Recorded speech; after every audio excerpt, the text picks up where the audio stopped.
حسنی.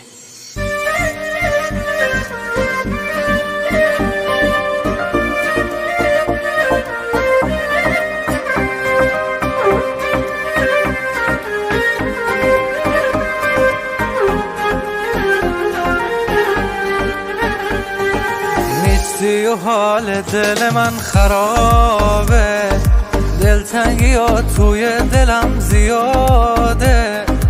حس میکنم نبود تو پیشم و این غمه که رو قلب من نواره. حس بده تو قلب بیتابم، مثل یه دیوونه تو تاقم.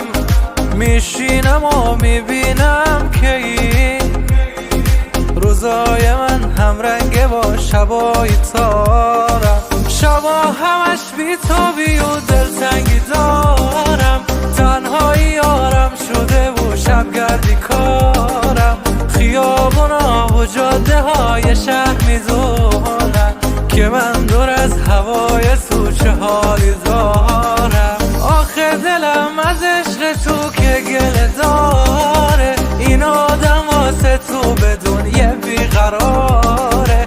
کنج اتاق که نمیشه صبر کنه، بابت این آرامشش تو خیابانه.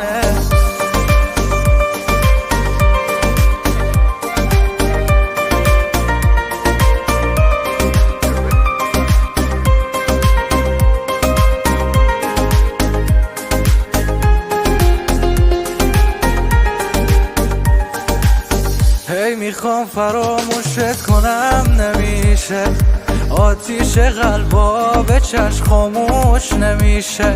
هر وقت میخوام احساسمو هی کم کنم، باز میبینم که بابت تو از خواهشه. 100 دفعه خواستم که دیگه دورت نگردم، با اون همه بی‌وفایی ازت دل کنم.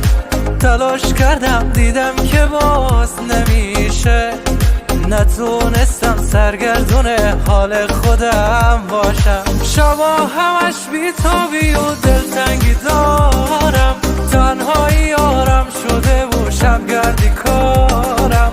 خیابونا و جاده های شهر میدونن که من دور از هوای تو چه حالی دارم. آخه دلم از عشق تو که گله داره، این آدم واسه تو بدون یه بیقراره.